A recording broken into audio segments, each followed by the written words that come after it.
"You're done here, Walter. Security will show you out." Neil Fordham didn't whisper it. He made sure every person in that room heard every word. 111 senior partners sat around that table. Every one of them had flown in from a different country. Osaka, Hamburg, Bangalore, Toronto, Sao Paulo, Singapore, Oslo, Sydney, Dubai, Seoul, Mexico City. We were 20 minutes from signing a $780 million deal. Pens were out, folders open, contracts ready.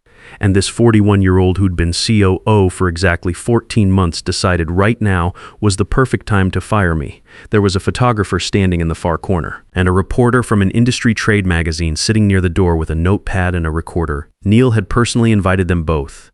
He wanted this moment captured. He'd planned the camera angle weeks in advance. I'm Walter Novak. I'm 54.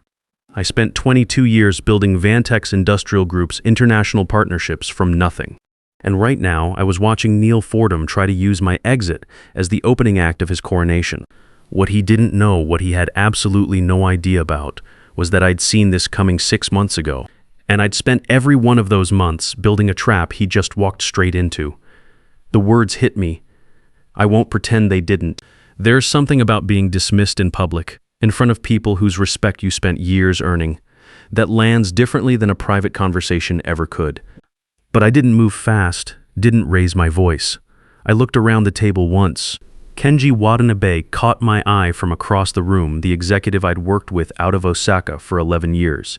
He gave me a slight nod, not sympathy, recognition. He already knew what was coming next, and it wasn't what Neil thought. I picked up my briefcase, same one I'd carried through customs in 14 countries, and I walked toward the door. Let me back up. 22 years ago, I was a mid-level contracts analyst.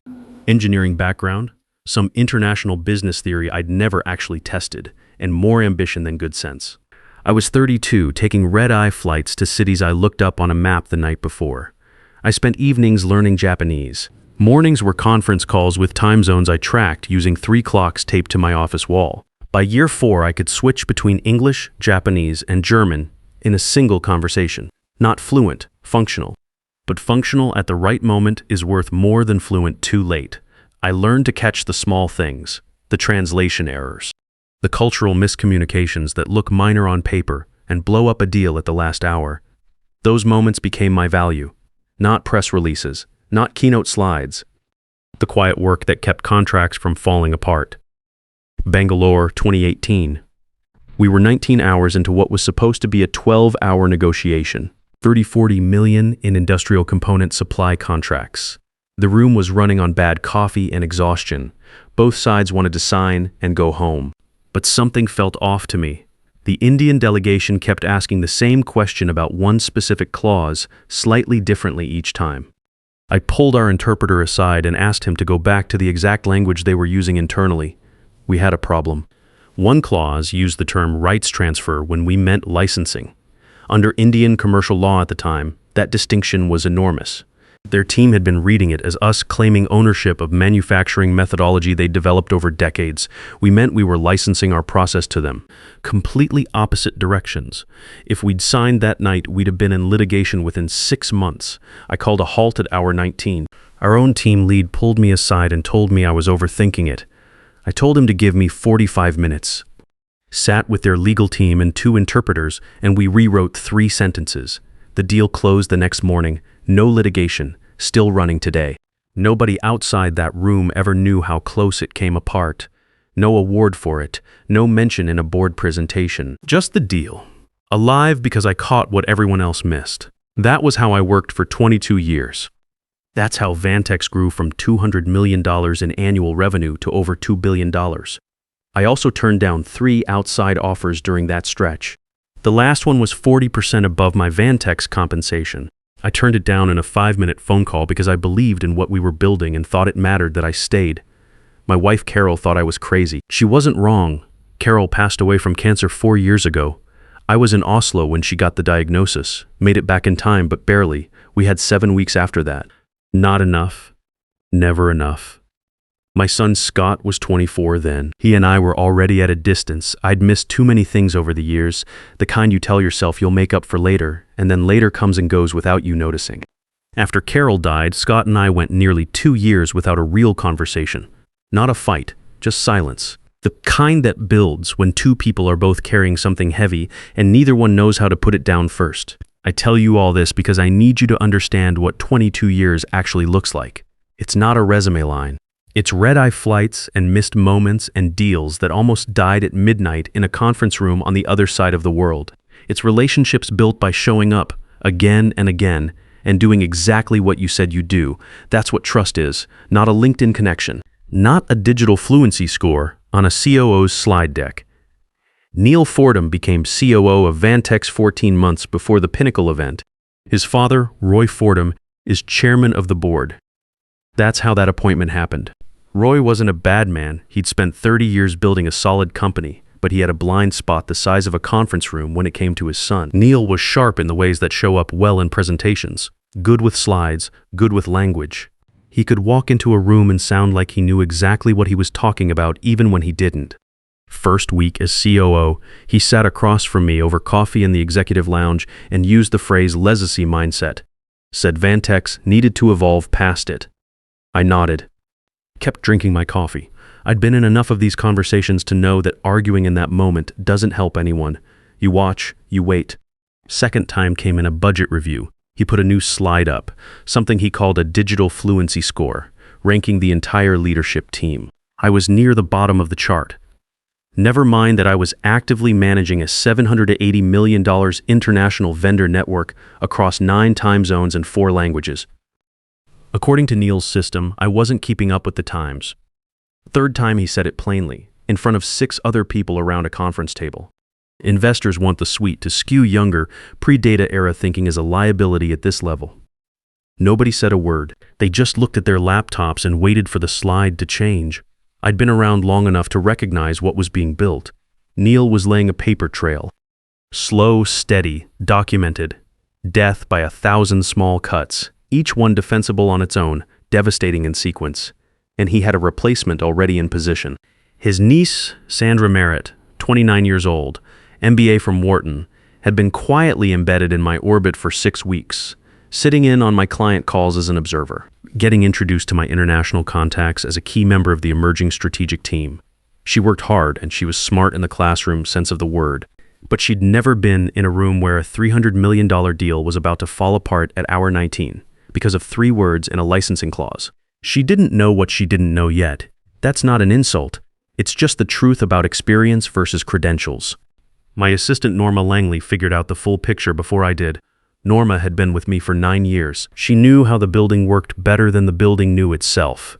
3 weeks before the Pinnacle signing, she sent me a text at 7 a.m. He's positioning her to take your client relationships. She had a 90-minute call with Kenji's team yesterday. Nobody told you. I read it twice, sat with it. Didn't respond right away. That same week, I got an email I was never supposed to receive. Neil had CC'd me by mistake on a thread with his communications team. Subject line, photo capture, leadership transition, Pinnacle event. The body of the email was detailed, camera positions, timing. A note that the photographer should be in place before the 10 a.m. session began. Best angle for a wide shot of the new team stepping forward as the previous one stepped back. Me being the previous one, I read it twice. Saved it to a personal folder on a drive that wasn't connected to Vantex servers. Said nothing. Here's what I did instead. 6 months before the Pinnacle event, I was in my office late on a Tuesday going through the preliminary contract drafts for this partnership, and I started thinking about something I'd watched happen twice in my career. A deal perfectly structured, fully negotiated, completely ready to close, and then it collapsed. Not because the terms were wrong, because the person who had built the trust on both sides was suddenly gone. Leadership change, internal politics, whatever the reason. The new person came in, and the other side looked across the table at a stranger and quietly decided the risk wasn't worth it anymore. One time it cost us $200 million. 18 months of work gone in 2 weeks. I thought about that for a while. Then I drafted a clause. Simple, clean, professional. Nothing about it looked like personal protection. If the principal liaison named in this agreement is removed or replaced prior to final execution, all memorandums of understanding contained herein are automatically void, not subject to renegotiation. Not requiring board approval, void, The word matters. It means over. Not paused, ended. I didn't present it as anything personal. I framed it as risk management for the partners, protection for the months of work they'd already invested. Over the following weeks, I got on individual calls with each of the 11 partners. With Kenji, I used careful Japanese and talked about relationship continuity and what it costs to rebuild trust from zero. With Hans Brecker in Hamburg, I used German and talked about contract integrity and liability exposure during leadership transitions. With Priya Mehta in Bangalore, I talked about the 18 months of foundation work both sides had already put in together. One by one, they agreed. Some of them saw it purely as business risk protection. A few understood exactly what I was doing and approved of it anyway. Kenji, near the end of our call, dropped his voice and said something I've thought about many times since. "Walter, if they move you out before this signs, we walk. All of us. I want you to know that before anything else happens, that wasn't a threat. That was a promise between two people who'd worked together long enough to trust each other's word without needing it in writing." Neil signed off on the full contract drafts without a single question. He never made it past the executive summary on anything I sent him. The clause sat in paragraph 9 under mutual obligations, buried in the kind of language that looks like standard boilerplate unless you're reading carefully. He never read carefully. There was also a second layer, and this one wasn't built for Neil specifically. 3 years earlier, after a near miss where a competitor tried to slip a falsified approval document into a live deal, while I was in transit between Hamburg and Singapore, I sat down with our outside counsel, Judith Stafford, and we designed a secure document authentication system. My encrypted digital signature, stored on a hardware security token I kept in my briefcase, was required to execute all final contracts. Without it, the system simply would not process the documents. And if anyone attempted to bypass or override the protocol, automatic alerts would go out immediately to Judith's firm and 2 external legal contacts we designated at setup. The system had been running for 3 years, approved and implemented before Neil ever set foot in the building.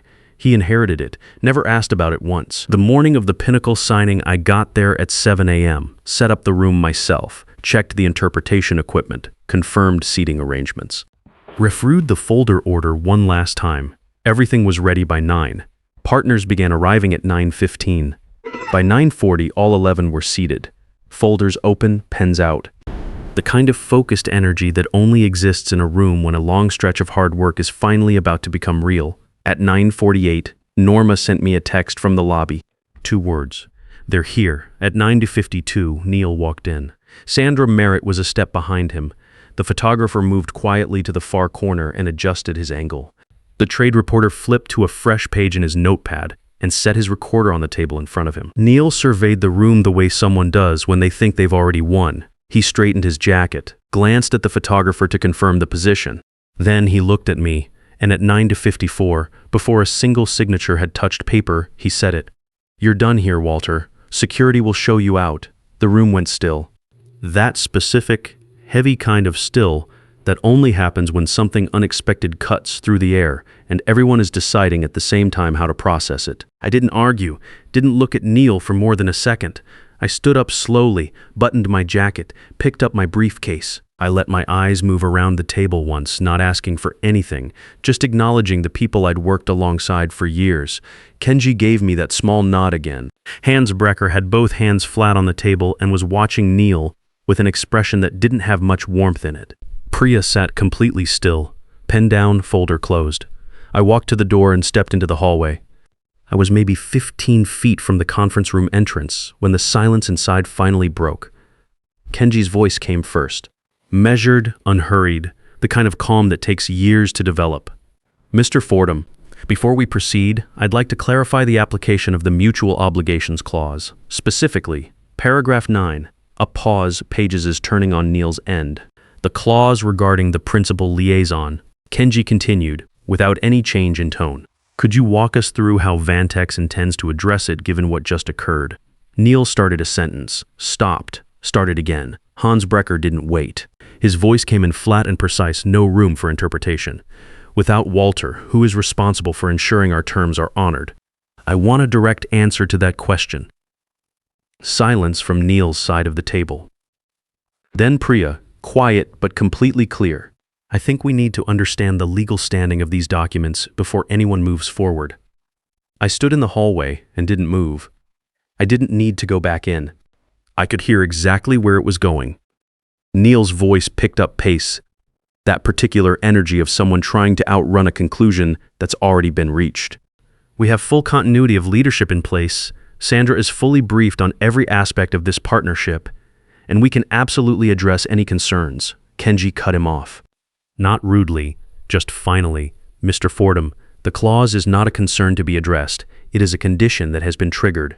As of the moment Walter Novak was removed from this proceeding, the mutual obligations clause in paragraph 9 renders all memorandums of understanding at this table void. That is not my interpretation. That is what the document says. He wasn't asking. He wasn't negotiating. He was reading back a legal fact out loud in front of a reporter with a recorder running. I heard Neil's chair shift. Heard him try one more time, his voice cracking slightly at the edges now. If we could just take a short break and get our legal team on a call. I'm confident we can. Kenji's chair scraped back against the marble floor. That sound in a room like that means one thing. He came through the door first, stopped in the hallway, stood in front of me, and shook my hand the way you do when something important just ended and you both know it. We will be in touch before the end of today. Then he walked toward the elevator without looking back. Hans came out next. He didn't rush. Walked the full length of the hallway deliberately, stopped in front of me, grip firm. You were always the deal, Walter. He held eye contact for a moment. Then he moved on. Priya came out with her interpreter right behind her. She paused, nodded once. Call me this afternoon. That was all she needed to say. One by one the others followed. Toronto, Sao Paulo, Oslo, Sydney, Dubai, Seoul, Mexico City, Singapore. Not one of them lingered near the conference room. Not one of them acknowledged Neil or Sandra on the way out. The sound of 11 sets of shoes on marble tile, moving steadily toward the elevators, was the cleanest sound I'd heard in months. The reporter came out about 4 minutes after the last partner left, recorder still in hand. He didn't say anything to me, just walked past already typing on his phone. This wasn't the story Neil had called him in to write, but it was a better one. Inside the conference room, I could still hear Neil's voice higher now, working the phone. He told someone to pull up the final contract files and override the signature authentication. I heard a junior staffer try to explain that it wasn't possible. Then I heard the moment the system responded, a sharp alert tone, one single notification, and then a different kind of silence from inside. What Neil didn't understand was that attempting the bypass didn't just fail. It activated the protocol. Judith Stafford's firm received an automated alert within 90 seconds. So did the 2 external legal contacts designated at setup 3 years ago. What had started as a COO making a bad judgment call had just crossed into documented unauthorized interference with legally binding commercial documents. Neil had found a way to make everything significantly worse in under 2 minutes without anyone in the hallway lifting a finger. I stepped away from the door and called Judith from a quiet spot near the lobby stairs. She'd already seen the alert. Her voice was steady. Don't go anywhere just yet. I'll handle the next steps. You did everything right. I thanked her and hung up. Then I walked down to the lobby. My phone buzzed before I reached the front doors. Kenji, Walter, I'll keep this brief. We want you working with us directly going forward. Independent advisor, full authority on negotiations. Compensation that reflects your actual value, not what your former employer decided it was worth. I said, that's a serious offer. He said, it's the correct offer. You built the foundation. We want the foundation. Before that call ended, a text came in from Hans. Same terms, same conditions, only with you leading. Then an email from an institutional investor who'd been circling this deal for months, watching from a distance. We are prepared to move forward once Walter Novak is confirmed as lead negotiator on the venture. 3 offers, 12 minutes. I was standing in the lobby of the building where Neil Fordham had just tried to end my career in front of a photographer and a trade reporter. I found a coffee shop 2 blocks from Pinnacle. Quiet corner table, black coffee, no laptop, just a legal pad. And I started writing, not a complaint, not a legal filing, just the outline of what became Novak & Associates. The firm launched 3 months later. Corner office, 45th floor, view of the harbor where my first international container shipment came through back in 2003. Kenji, Hans, and Priya signed on as founding partners. We took our time building the team, no rush. The right people for the right roles, not the youngest people with the best slide decks. Our first deal closed at $920 million and 16 partners at the table, larger than what Neil had destroyed at Pinnacle. It took 4 months to close. Clean, no drama, no last-minute ambushes. Just preparation, trust, and 22 years of knowing exactly which clause in paragraph 9 matters. Neil Fordham was terminated by the Vantex board 7 weeks after the Pinnacle event. The trade reporter's piece ran 10 days after the signing fell apart. The headline wasn't what Neil had planned when he invited the man into that room. He'd wanted documentation of his ascension. He got documentation of 11 international partners walking out in sequence while his voice cracked on the phone trying to call legal. The board had the article, the alert records from Judith's firm showing the bypass attempt, and formal statements from all 11 partners confirming they would not re-engage with Vantex under Neil's leadership. Roy Fordham signed his son's termination paperwork himself. I heard that detail from Norma, who still had contacts inside the building. I thought about what that moment must have looked like. Roy sitting at the desk he'd built his life around, signing off on his own son because there was no other path that saved the company. Roy had made the mistake of putting Neil in that role, but when it mattered, he made the right call. That's not nothing. Neil landed at a mid-sized logistics firm in Phoenix about 3 months later, mid-level manager. He reports to a VP who is 57 years old and has never once mentioned digital fluency scores or pre-data era thinking. I don't know if that's irony or just how things tend to settle when the performance stops working. Sandra Merritt left Vantex within a month of Neil. I hope she found a role that fits what she can actually do. She wasn't the problem.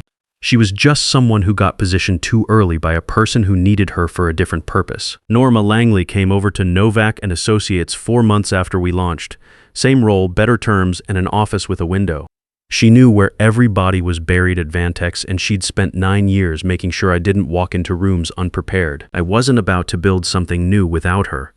Judith Stafford stayed on as outside counsel. She's the one who designed the authentication system that turned Neil's bypass attempt into a legal exposure problem. Good attorney. Even better instinct for when something is about to go sideways before anyone else in the room has noticed. The night we closed the $920 million deal, after Kenji and Hans and Priya had gone and the office was quiet, I sat at my desk alone, harbor lights through the window. The city running its usual business 45 floors below. On the corner of my desk sat a pen. The one Hans Brecker had left on the Pinnacle conference table the day he walked out. He'd set it down deliberately, ink tip facing away from him, an old signal in certain boardroom circles that means the deal is finished and it isn't coming back. He'd sent it to my new office 2 weeks after the event with a handwritten note on plain paper. Belongs to the person who kept the deal honest. I'd been looking at that pen for a few minutes when my phone lit up. Scott Novak, my son, 28 years old. We hadn't really talked in close to 2 years, not a blow-up. Just the long quiet that builds between two people when they're both carrying something they don't know how to put down and neither one wants to be the first to reach across it. I'd missed too many things when he was growing up. I knew it. He knew it. After Carol died, the distance just became the default. I'd been waiting, trying to be patient, hoping the door would open when he was ready. The message was 4 words. Heard the news, proud. I sat with that for a long time. Just those 4 words on a screen, and 54 years of everything it took to get there. Then I picked up Hans's pen and signed the final page. If any part of this story feels familiar, if you've watched someone younger and louder take credit for work you built, if you've been told your experience is a liability instead of an asset, if you've sat in a room where nobody said what everyone was thinking, then you already know what this is really about. It's not about revenge, it's about proof. The kind that doesn't need a speech because it's sitting right there in the numbers, in the handshakes, in the partners who got on a plane because of who you are, not who you report to. Experience doesn't expire. Trust doesn't transfer on an org chart. And the people who actually built something, they don't need to be the loudest ones in the room. They just need to still be standing when it counts.